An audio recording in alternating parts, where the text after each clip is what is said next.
Kaixo guztioi, bideo honetan egingo dugu ariketa bat. Ariketak esaten digu, bi karga ditugu, posizio jakin batzuetan jarrita, eta eskatzen digute eremu elektroestetikoaren balioa P puntuan. Ariketa honen bitartez landuko dugu aurreko bideoetan, bai gainesermen vektoriala eta baita ere vektore unitarioa azaltzen genituen bideoetan, zelan erabili ariketa batean.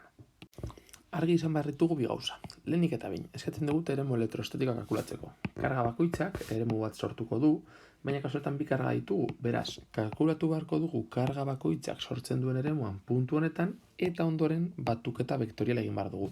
Hau azaltzen genuen gainesermen vektorial bideoan. Eta bestetik, zelan kalkulatzen dugun E bat, hau da, Q bat kargak P puntuan sortutako eremua. Eremu elektroestetikoaren ekuazioan alde batetik genukan modulua lehenengo bideoan komentatu genuena, eta beste alde batetik daukagu norabidea eta noranzkoa, ezta? Vektore bat delako. Hau, beste modu batean adierazita da, eremu elektrostatiko vektorea izango da eremu elektrostatikoaren modula zenbaki bat bider R vektore unitarioa. Orduan gure helburua izango da alde batetik hau kalkulatzea, bestetik hau eta gero biderkatzerakoan hau lortuko dugu. Eta hau errepikatu beharko dugu Q bat kargaren kasuan eta Q2 kargaren kasuan. Beraz, hasiko gara hemetik Q bat kargarekin.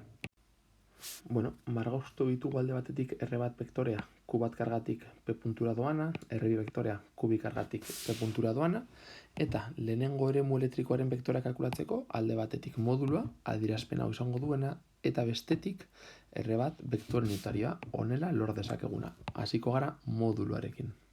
Orain arte ez dugu jarri, baina ariketak baita ere esaten zigun Q bat karga dela 3 kulom eta Q2 minus 2 kulom. Beraz, Q bat izango genuke, kada konstante bat, R bat kalkulatzea da vektore honen modula. Fijatzen bazarete, vektore hau egiten duena da, alde batetik, hemen hasita egiten ditu bi pausu eskerrera, eta 3 behera. Beraz, esan dezakegu, nola eskerrera doan R bat vektorea izango dela minus bi, minus 3. Zer da honek adierazten duena da? Minus bi honek adierazten duena da, hemetik ona heltzeko bi pausu eman behar direla eskerrera, izaren noranzko negatiboan, eta minus 3 honek adierazten duena da, 3 pausu eman behar direla, iren norabide noranzko negatiboan. Hau izango da. Eta horrelakoetan, R bat kalkulatzeko, fijatzen bazarete, iruki bat sortzen badugu, horrelako iruki bat, hau izango zen hipotenusa. Beraz, hau kalkulatzeko beti erabiliko dugu Pitagoras. Hauek dira katetuen neurriak, eta Pitagoras izango da errokarratu, aukarratura, aukarratura. Hemen adierazi dugu, zelan kalkulatu R bat vektorea, kasuetan R13 emango digu modulua. Eta beraz, E bat kalkulatzeko modulua, ez dauka gezitzorik, izango da Karen balioa, hau dena, Q batren balioa 3 kolom dena, zati R bat dela R13, baina karratura egiten denez karratua honekin joaten da, eta hau ematen digu, 2,07 bideramar bederatzi. Hau izango da, orain kalkulatuko dugu R bat vektore unitarioa. Horretarako beharko dugu R bat vektorea, lehen hemen jarri duguna, eta R bat modulua.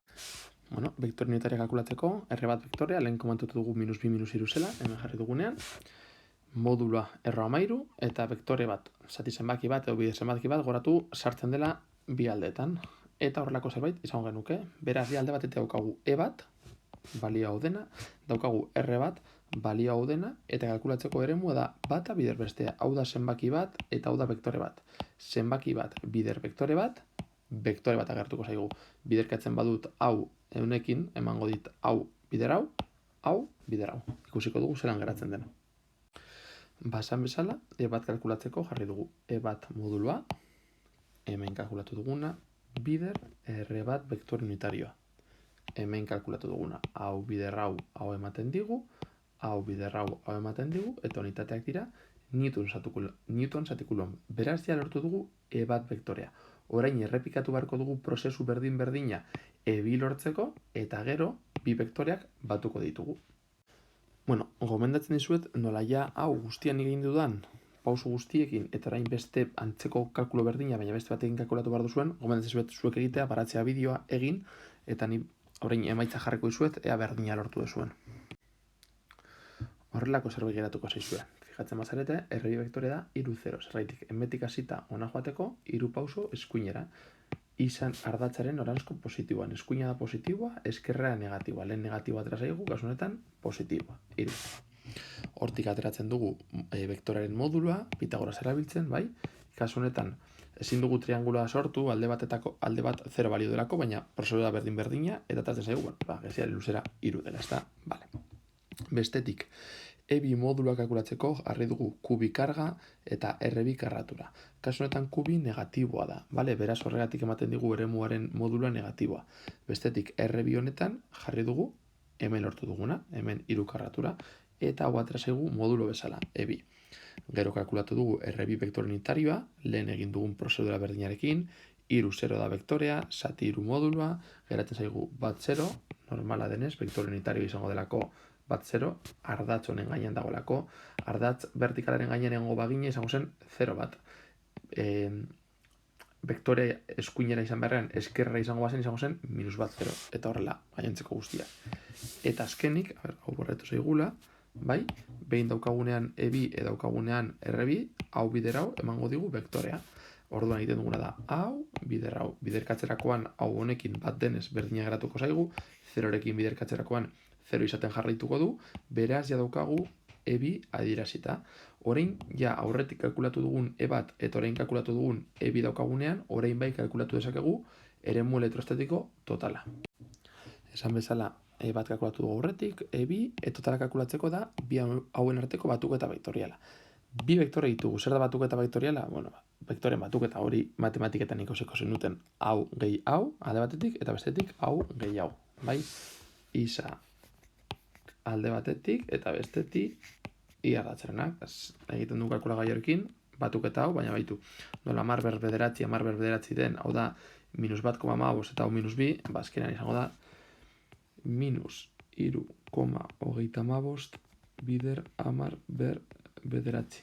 Eta kasu honetan hau zer da, ze hau gehi bestean, nola bat 0 den, izango da berdina minus 1,32 bider 10 bederatzi. Barkatu erratu nahi zela hemen, hau ez da 35, baizik eta 15. Vale? Eta hau izango da gure eremu totala. Eta hau zen ariketak eskatzen ziguna. Eta nola erabiltzuna, vektore bat den, vektorea irudikatu daiteke edo vektorea honela adierazi daiteke. Gauzatxo bat bakarrik bukatzeko. Eramaitza horrela moin daiteke, baina baita ere beste modu honetan. Horrela. Bai? Hau eta hau adierazten dute berdin-berdina. Agertzen bada horrelako zerbait i vektore unitarioarekin, horrek adierazten duena da hemen agertzen dena izango dela vektorearen isa osagaia. Eta ondoren jaren alboan agertzen dena, hau izango da gure vektorearen i osagaia. Osa, i osagai vertikala eta osagai horizontala. Osagai horizontalaren aurrea atzean jartzen da i vektore unitarioa, eta honetan j unitateak berdina adierazten dira, eta jakitea bi eratara egin daitekela. Gainera, supertzen dut irakasle batzuek edo liburu batzuek, vektoreak parentesietan erabili beharrean, i eta j moduan egingo dutela ariketa berdina, baina eske hauek biak sinonimoak dira, beraz, bata zein beste erabiltzea ez du inolako eraginik.